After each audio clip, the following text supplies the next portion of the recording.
Hola muchachos, cuando la Fuerza Aérea Chile, bueno, hoy día se encuentra en la FIDAE 2022, cuando presentó los helicópteros MH-60M Black Hawk, lo hizo en presencia del comandante y jefe de la FACH, en esa época el general Jorge Robledo Mella, junto también al ex ministro de Defensa Espina. Se suponía, y por qué digo se suponía, que detrás de este proyecto había un complemento. Ese complemento significaba incluir 6 más, es decir, formar 2 brigadas de 6, brigadas aéreas de ala rotatoria. Bueno, esto no ha sido ajeno a polémica. ¿Ya? ¿Y por qué lo digo? Porque recordemos que cuando se quiso comprar helicópteros a Rusia, en el año 2008, estando de ministro de Defensa en esa época, hubo una presión de parte de los Estados Unidos para que Chile comprara estos tipos de bichos, que están viendo ustedes en la pantalla. Ese que ven en las alas con tanques auxiliares es uno de los, creo que es el más antiguo que tiene Chile. Ahora, los modelos que se compraron a Polonia, se suponía que este proyecto se iba a avanzar. En resumidas cuentas, iba a crecer, iba a aumentar a un total de 13. ¿Qué ha pasado? Se demoró dos cosas. Antes de seguir el tema, se demoró dos cosas. Primero, se demoró la compra. Esto debería haber sucedido el año 2010. Llegaron por allá en el año 2017, donde llegaron a Chile. La idea de la Fuerza Aérea de Chile, después del terremoto del año 2010, había muchas deficiencias. Por ejemplo, muchos de los helicópteros no disponían de capacidad diurna. Por eso no volaron. ¿Se acuerdan ustedes, Vidal, que dijo los helicópteros no pueden volar? Bueno, eso fue uno de los problemas de las famosas cámaras térmicas, sistema infrarrojo para los pilotos. Bueno, después con eso se fue cambiando y modificando. Hoy día es totalmente distinto. Hoy día se dispone de esa capacidad. Incluso en las protestas vimos helicópteros Cougar que volaban de las fragatas y volaban o sobrevolaban sobre los puertos, sobre las ciudades en la noche sin ningún problema. Y este tipo de helicóptero lo hacían en Santiago. El proceso de adquisición se inició el año 2009, en la cual 6 empresas estuvieron en la fase inicial de este tipo de postulación, entre ellas, aunque no les guste decirlo, la empresa rusa. ¿Ya? Este concepto de tener de alas rotatorias y tener mayores capacidades tenía dos objetivos: que fueran capacidades SAR y que tuvieran una polivalencia. Y se compraron esto. A diferencia de los rusos, que el ruso tenía mayor capacidad e incluso un techo de altura, desgraciadamente no se compró porque el señor Obama le hizo una presión a la señora Bachelet. Ya, eso no se cuenta, pero eso se dijo en su debido momento. El total de 13, de cierta forma, hasta el día de hoy no ha sucedido. Ya, el 2012 se verificó la alternativa de los UH-60M.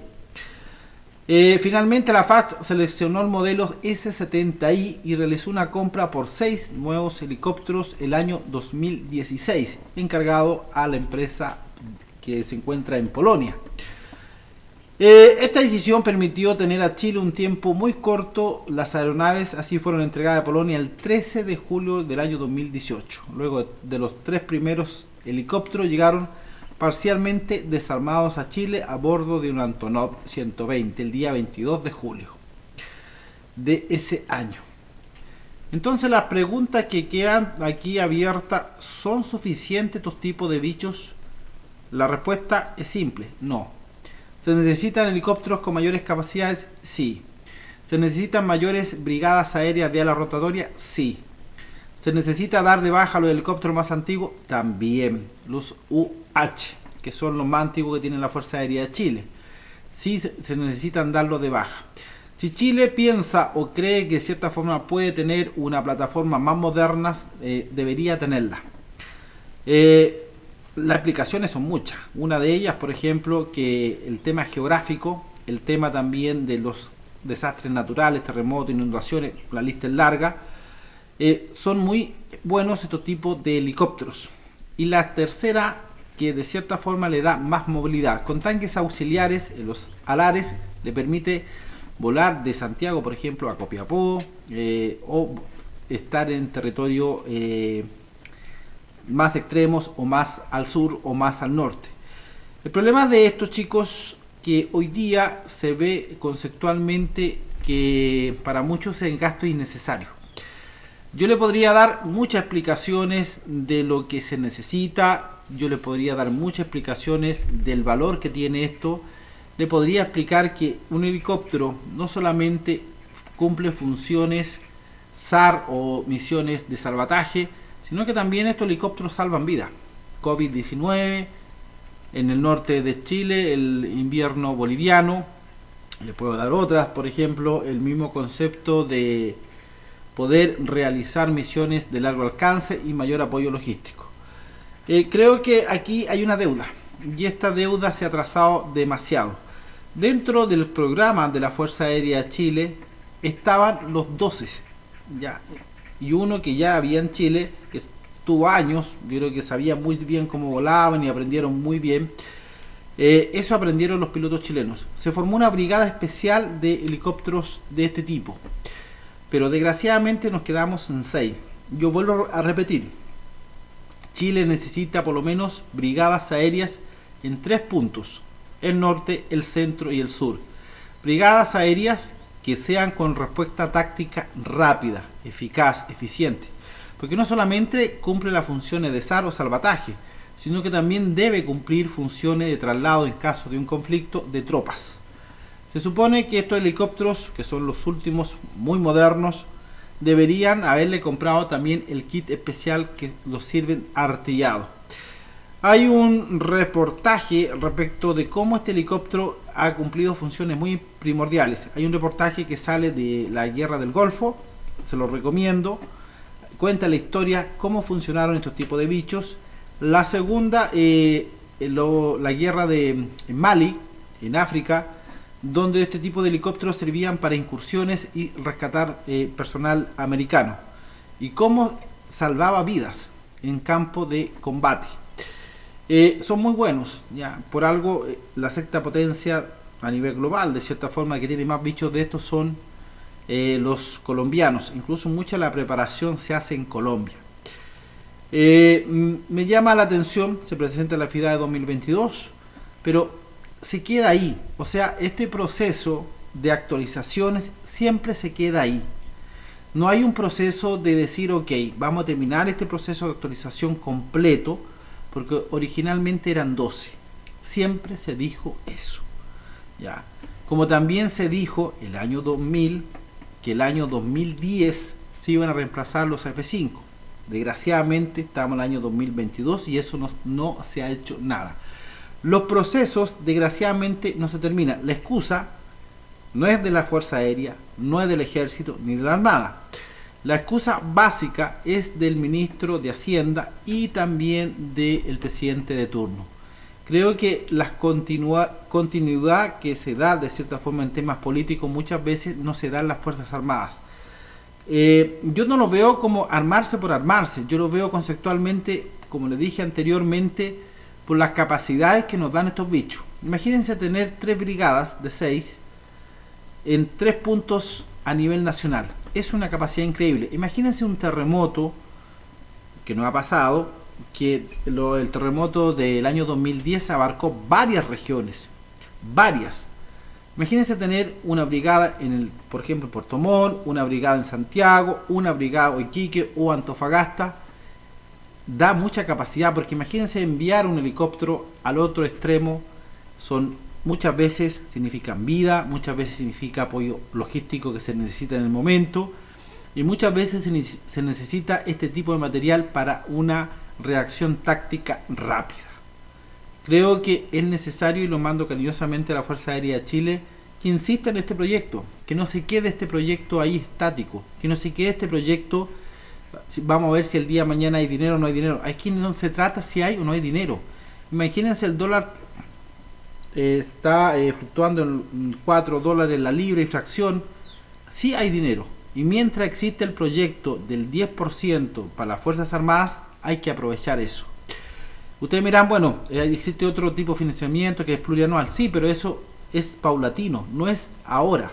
Eso, incluso el programa dice 12 años. Mientras esos 12 años se va a seguir trabajando con el 10% del cobre. Desgraciadamente ese 10% del cobre retrasó mucho los proyectos. El reemplazo de los F-5, la compra de helicópteros para la Fuerza Aérea de Chile de este tipo, la compra de los reemplazos de los 530 del Ejército. ¿Y por qué se los digo? Porque llegó un momento que el gobierno de Bachelet, por ejemplo, hay algunos textos que se dice que no se dio el dinero a las Fuerzas Armadas y eso retrasó los proyectos. Mire, le doy datos. El 2014 tenían que haber sido reemplazados los F-5. El 2014 tenía que haberse reemplazado los helicópteros 530 del Ejército. El 2010 debieran haber comenzado el proceso de la adquisición de helicópteros para la FACH de este tipo. Ojo con lo que le estoy diciendo, porque esa información está requete confirmada por diferentes tipos de Ministerio de Defensa o Ministro de Defensa. El proyecto de esto es el tipo de helicóptero que comenzó el año 2009, fue en el tiempo de Rabinet. A Rabinet le habían ofrecido los rusos. La verdad, las cosas, hay que seguir los caminos y hay que insistir en esto. Yo creo que tantas veces que uno va insistiendo, creo que hay que tomar conciencia de esto. No lo miren como solamente como un tema militar, no lo miren como un concepto de gasto, mírenlo como una proyección. Yo cuando se compran estos helicópteros, yo digo, ok, yo lo he visto volar muchas veces y lo he visto volando de a 2, de a 4, y cuando digo volando, ¿qué? ¿A cuánto? Visualmente a 2 kilómetros, incluso pasan por mi casa de vez en cuando. Entonces, estos tipos de bichos son muy buenos. Yo conozco el anterior que tenía la Fuerza Aérea de Chile, estos nuevos no los conozco, pero son helicópteros que cumplen esas funciones de salvar vidas. Creo que hay que tener una mentalidad, por favor, más abierta de esto. No es armarse por armarse, es tener material necesario en caso de una catástrofe. Cuando nosotros tuvimos el terremoto del 27F, que el ministro de Defensa en esa época, el señor Vidal, que hoy día anda a todos los canales de televisión y es como el hombre que sabe más, que al final diga, no pueden volar los helicópteros en la noche. Eso es una pena. Y tampoco habían suficientes, mientras en el sur quedaba la jodía, el famoso tsunami. Yo eso me tocó vivirlo, yo estuve en Talcahuano y la verdad las cosas fue muy triste ver esa situación allá. Todavía tengo la imagen marcada de un caballero, en ese tiempo yo no hacía prensa, pero una imagen muy marcada, cerca de la playa había una puerta, una reja que tenía una puerta, pero no había nada más, no había casa, no había, y había una señora que me decía, mire, aquí estaba la casa, aquí estaba la armada, aquí, me explicaba todo lo que había. Y tengo la imagen de un caballero de como 87, 90 años que abre la reja de esa puerta donde estaba firmada en esa reja, abre, la cierra y le pone llave. Me imagino que era su casa. De ese tipo estamos hablando, de ese tipo de material que hoy día necesitamos más que nunca, que hoy día son necesarios para salvar vidas. Así que, bueno, hay que seguir en los proyectos.